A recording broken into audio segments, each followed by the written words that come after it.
Hamna hata haijashuka.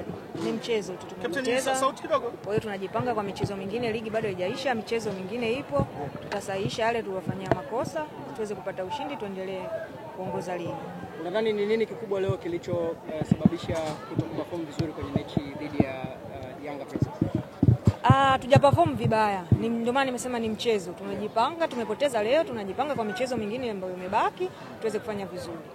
So langu mimi kapteni, kipindi cha kwanza mliweza kucheza vizuri sana. Inawezekana kama katika kukadiria, inawezekana mngetoka first half labda magoli 3 au 2 kwa bila. Unahisi mnazijutia zile nafasi ambazo mnaweza mkazipoteza kwa kipindi cha kwanza? Kujutia ni lazima kwa sababu tumepoteza mchezo. Kwa hiyo nafasi ambazo tumezipata, makosa mwalimu kayaona, nadhani atafanyia kazi katika uwanja wa mazoezi ili tuweze kuwa bora katika michezo ambayo imebaki. Imewapunguza kasi kiasi gani kuelekea katika kuchukua ubingwa? Na ni mchezo, haijatupunguza kasi. Inazidi kutupa morali na tujue wapi ambapo tumeanguka, tunainuka na kufanya vizuri katika mchezo ambao imebaki ili tuweze kutimiza yale ambayo tumejiwekea katika msimu huu. Neno lako la mwisho kuweza kuambia mashabiki wa Simba pamoja na Simba Queens? Mashabiki wa Simba wasikate tamaa, mechi bado zipo, ligi bado inaendelea, tunafanya vizuri, tunawaahidi. Asante.